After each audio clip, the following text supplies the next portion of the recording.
Okay, part two of me sharing some of my beliefs. These are just random beliefs that I hold that I have written down while I was hiking, and I'm going to share a couple of them with you. I think most people will lie to you and themselves and claim to be happy, when in reality they have a deep dissatisfaction with their lives, but they're too afraid to confront the shame, anger, and grief that come with finally admitting that they've been lying to themselves and to the world. You're not responsible for anyone else's emotions but your own. And a lot of people can get caught up in that, where you see someone else's anger or grief and you begin to absorb that. If you're not self-aware or being conscious, it's so easy to fall into that trap and to absorb people's projections and then in turn project onto them. So we're just all projecting our wounds onto each other. So you're not responsible for anyone else's emotions but your own. Your emotional regulation is your responsibility. Your mom's emotional regulation is her responsibility. Your wife's emotional regulation is her responsibility. Your husband's emotional regulation is his responsibility.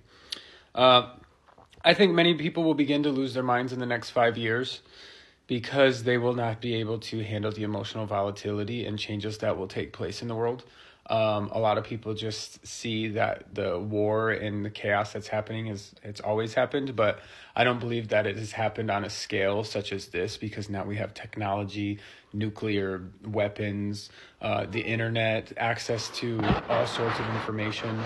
We also have instant communication, so everybody can know everything right when it happens, which only adds to the fear and the panic and the chaos taking place, because our brains have access to a wealth of information, and I don't believe that we're supposed to.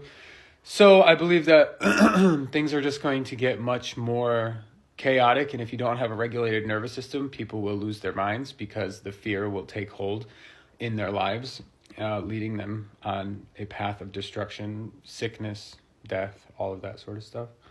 The twin flame journey is a bunch of bullshit. It's just the anxious avoidant dance that two people get into when insecure attachments come together. Calling it a twin flame journey is a form of bypassing your healing and calling it a sacred connection when it's not. But that doesn't mean it can't be a sacred connection.